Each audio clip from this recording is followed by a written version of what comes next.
Magandang araw mga kapolitika at welcome back dito sa ating YouTube channel.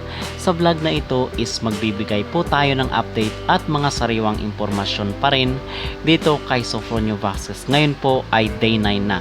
So talagang napakabilis ng pagtakbo ng mga araw at ngayon ay siyam na araw na po ang pamamalagi ni Sofronio Vasquez dito sa Pilipinas.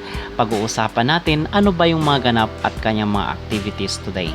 Pero bago ang lahat ay huwag kalimutang mag-like at mag-subscribe na rin kayo para updated kayo sa ating mga latest issue. At kay bilis nga po ng mga araw, ngayon ay pang-siyam na po ni Sofronio dito sa ating bansa.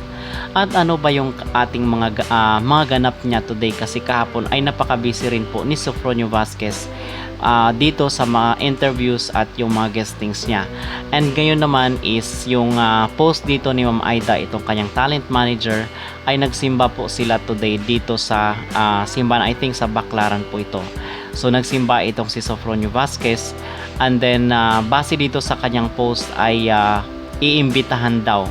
Okay, so pupunta daw itong si Sofronio Vasquez dito sa Senado dahil bibigyan siya ng award sa pangungunan ni Jinggoy Estrada dahil sa karangalan na ibinigay ni Sofronio Vasquez sa ating bansa.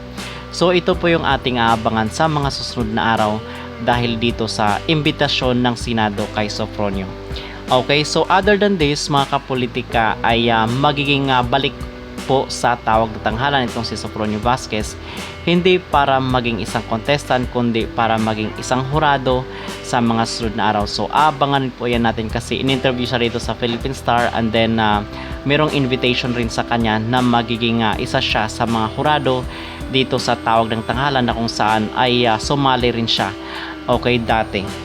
And aside from this mga kapolitika ay na-feature rin po itong si Sofronio Vasquez dito sa Business Mirror. So yung istorya ng kanyang buhay ay talagang na-feature rin po dito sa isang pahayagan na kung saan ay may pamagat na Sofronio to start living his dreams. So ito po ang nakalathala dito sa isang pahayagan. And then meron pong time po na nakipagkulitan rin itong si Sofronio Vasquez dito sa kanyang mga pinsan. So dito mga kapolitika ay bumili po tayo kasi walang nabago dito kay Sofronio Vasquez pagdating sa kanyang ugali, na kahit nanalo siya doon sa isang prestihiyosong singing contest hindi pa rin po nagbago ang ugali ni Sofronio. Talagang napaka down to earth as it is pa rin po ang kanyang pakikitungo dito sa mga tao na malapit sa kanyang buhay.